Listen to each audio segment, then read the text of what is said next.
Was trying to से was कि एक स्ट्रैटेजी में बेसिकली अलग अलग पे ऑफ्स आ सकते हैं, राइट। जैसे कि थ्रू अगर तुम कॉपरेट करते रहो तो 4 मिलता है, कॉपरेशन से हट जाओ तो पनिशमेंट मिलती है, उस केस में 1 मिलता है। ऐसे करके पे ऑफ्स वेरी करते रहते हैं। तभी जब हम इधर मैंने प्रॉपर लिखा नहीं है t=1 से इन्फिनिटी, ठीक है, वो तुम लिख लेना। बट द पॉइंट बीइंग कि यहाँ पर हम क्या लिखते हैं, हमारे जो बेसिकली हमने जो जब हमने स्टार्टिंग में बात की थी, जब हम स्टार्टिंग में इनफाइनाइट गेम स्टार्ट ही किया था, तो वी डिस्कस ना कि हम अपने पे ऑफ्स को ऐसे लिख सकते हैं, राइट। पाई 1 आपको पीरियड 1 में मिल रहा है, पाई 2 आपको पीरियड 2 में मिल रहा है, पाई 3 पीरियड 3 में मिल रहा है। पाई 1 पाई 2 पाई 3 इक्वल हो भी सकते हैं, नहीं भी हो सकते हैं। अलग अलग स्ट्रैटेजीज़ में डिपेंड करता है, depending on the action that you undertake, right. जैसे कि अगर तुम 4 पीरियड्स के लिए तो कॉपरेट करो तो 4 मिलता रहेगा।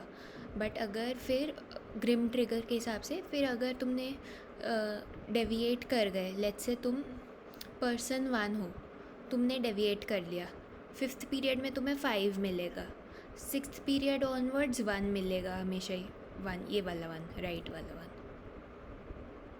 एक सेकेंड, सॉरी, मैंने मतलब पर्सन 2 के लिए बताया है ना।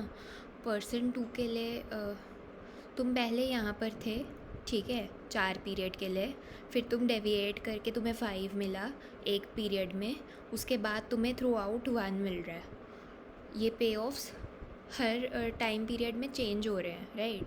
बट एवरेज पे ऑफ का ये आइडिया है कि एवरेज पे ऑफ में basically you ask your self the question कि एक गेम से मुझे टोटल जो पे ऑफ्स मिल रहे हैं थ्रू आउट, वो ये है ना, after discounting and everything, this is the value of the pay offs that I am getting out of a game, out of a strategy. But अगर मैं ये क्वेश्चन पूछूं कि क्या अमाउंट ऑफ पे ऑफ मुझे अगर हर पीरियड में मिले तो दैट वुड बी, तो रिसीविंग दैट अमाउंट ऑफ पे of its sort of like an annuity, ठीक है। कि basically the question that I am asking is कि क्या अमाउंट ऑफ पे ऑफ मुझे हर पीरियड में मिले, हर पीरियड में मिले एज इन सेम पे ऑफ रहना चाहिए, पे ऑफ चेंज नहीं हो रहा। अगर 100 रुपये मिल रहा है तो थ्रू आउट 100 ही रुपये मिले, ठीक है। तो ऐसा क्या अमाउंट ऑफ पे ऑफ होगा जो कि बेसिकली इसके इक्विवेलेंट होगा, ठीक है। अगर अभी मैं करके दिखाऊंगी तो बेटर समझ में आएगा। सपोज़ करो तुम्हें हर पीरियड में ए रुपीज़ मिलते हैं एज पे ऑफ। फर्स्ट पीरियड में ए मिला, सेकंड में ए मिला, उसको डिस्काउंट कर लिया, थर्ड में ए मिला, डिस्काउंट कर लिया, एंड सो ऑन, राइट।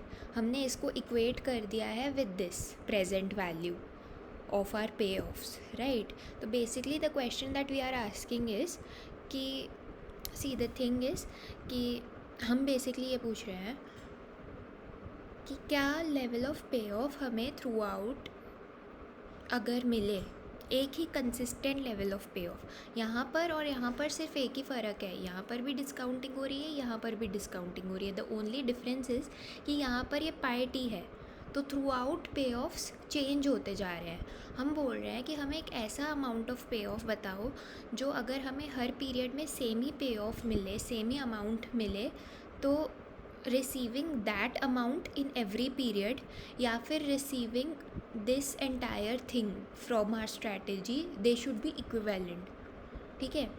तो बहुत सिंपल है, उस क्वेश्चन से हमने ये इक्वेशन बना ली है ना। Right side shows the present value of what we receive from a strategy, left side shows basically the amount of payoff that we should receive in every period so that it is the same as receiving the present value of our different payoffs, ठीक है। इधर left side पे GP का formula लगाया, ए upon 1 minus delta हो गया। ए की value पूछी थी कि क्या अमाउंट ऑफ मनी मिले, तो तुम राइट साइड के बराबर हो गए, तो ए की वैल्यू निकल गई दिस। ठीक है, ये even if you read from gibbons तो समझ में आ जाएगा अब वंस हैव एक्सप्लेन्ड। ठीक है, गिब्बन्स में भी यही सेम डेफिनेशन बताई है इन्होंने। एंड इफ़ आई कहाँ गया एवरेज पे ऑफ्स, मी जस्ट चेक, ये रहे। तो इन्होंने यही बोला है, second definition we need in order to state Friedman's theorem is a rescaling we तो इसमें तुम देखोगे कि it's just a rescaling, right. मतलब वही बात है कि कुछ डिफरेंट नहीं हो रहा है। इट्स जस्ट कि यू आर आस्किंग कि मुझे हर पीरियड में अलग अलग पे ऑफ्स नहीं चाहिए, थ्रू आउट सेम चाहिए। तो तब कितना पे ऑफ मिलना चाहिए, ताकि अल्टीमेटली मेरी जेब में जो प्रेजेंट वैल्यू जाए वो उतनी ही जाए जितनी इस स्ट्रैटेजी से जब अलग अलग पे ऑफ्स मुझे मिल रहे हैं तब जा रही है, right. That is the thing. हम कंटिन्यू करते हैं to define each player's payoff the in the infinitely repeated game to be the present value. ठीक है, but it is more convenient to express this present value in terms of average payoff from the same infinite sequence, the payoff that would have in every so as to yield the same। तो average payoff क्या है, payoff that would have to be received, जो आपको मिलना चाहिए हर stage में ताकि वो सेम प्रेजेंट वैल्यू यील्ड करे, राइट। डिस्काउंट फैक्टर डेल्टा है, ये मैंने तुम्हें कैसे निकल रहा है वो प्रोसेस समझा दिया है। एवरेज पे ऑफ ये आएगा, यही हमने निकाला था, राइट। तो इसमें कुछ नहीं है, बस प्रेजेंट वैल्यू ऑफ पे ऑफ्स को 1 माइनस डेल्टा से मल्टीप्लाई करना है। ये करते क्यों है, बेसिकली इन्होंने बोला है कि एवरेज पे ऑफ का फ़ायदा ये है ओवर प्रेजेंट वैल्यू कि ये कंपेरेबल है टू पे offs from the stage game. Stage game जो होती है, जो हमारी वन स्टेज गेम होती है, एक स्टेज हुआ और ख़त्म हो गई, उसके साथ आप बेसिकली एवरेज पे ऑफ को कंपेयर कर सकते हो।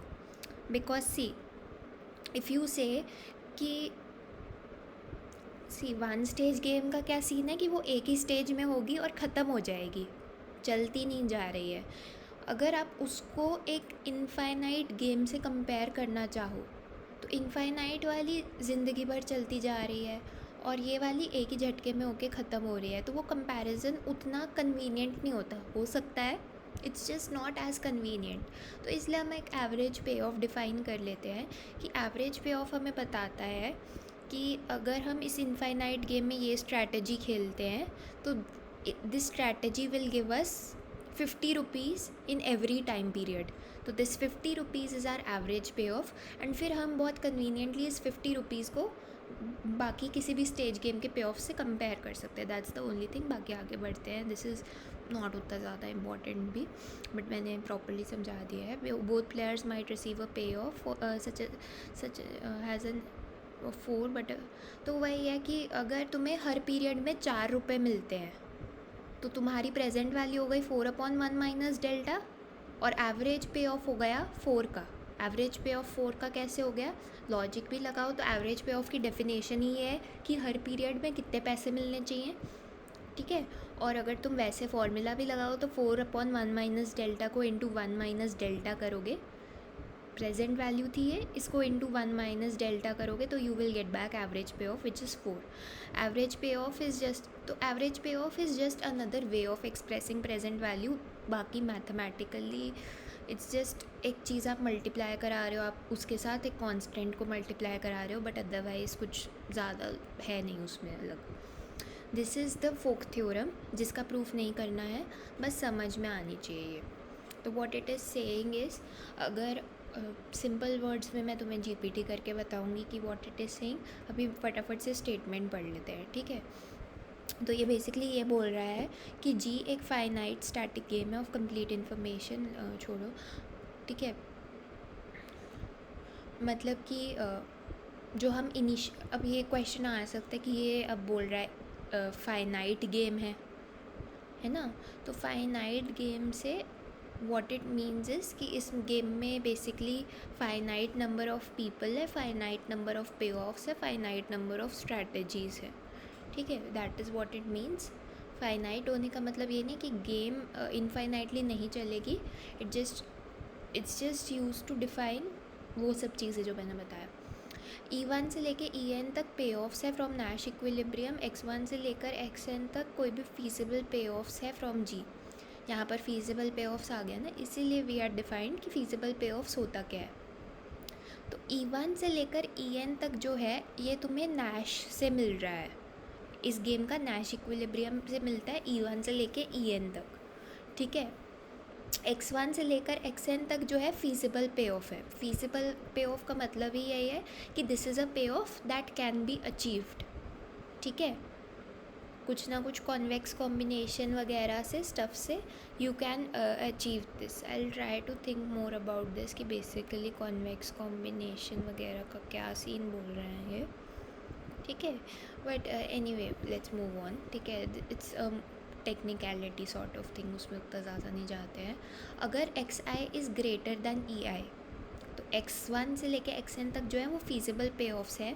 अगर हर प्लेयर के लिए x1 is greater than e1, x2 is greater than e2, x3 is greater than e3, और अगर delta is sufficiently close to 1, then there exist a sub game perfect Nash in the infinitely repeated game G infinity delta that achieves x1 से लेकर xn तक as the average payoff, ठीक है। Basically what it is trying to say is कि E1 से लेकर En Nash है, ठीक है। लेकिन अगर कोई भी ऐसा फीजिबल पे ऑफ है जो कि क्लियरली नैश से अच्छा है, ठीक है, नैश से बढ़िया है, अगर कोई भी ऐसा फीजिबल पे ऑफ है और अगर डेल्टा 1 के अच्छा खासा करीब है, तो फिर कोई ना कोई एक ऐसा सब game perfect Nash equilibrium exist करेगा ही करेगा of the infinitely repeated game.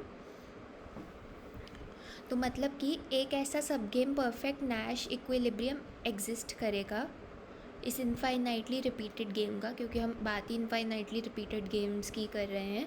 ये वाला रिज़ल्ट फाइनाइट वाली गेम पे अप्लाई नहीं होगा, राइट, बिकॉज उसमें we need to Nash to sustain something that is not a Nash as the sub game perfect Nash equilibrium, right. उसमें carrot stick करना पड़ता है, यहाँ पर उसके बिना भी काम चल रहा है, because this is infinite that achieves x1 से लेकर xn तक एज द एवरेज पे ऑफ। कुल मिला के बात यह है कि अगर नैश इज़ सपोज़ कोई ऐसा सिचुएशन जो कि तुम्हें 1,1 का पे ऑफ देता है, और कोई और सिचुएशन है जो तुम्हें 3,3 का पे ऑफ दे सकती है, but it is not a Nash, then you can actually achieve that 3,3 as a subgame perfect Nash equilibrium। मतलब वो 3,3 can actually materialize just provided कि डेल्टा जो है close to 1 हो और एक infinite game हो, ठीक है। तो फिर तुम उसको as the average payoff achieve कर सकते हो, ठीक है। that is the thing। and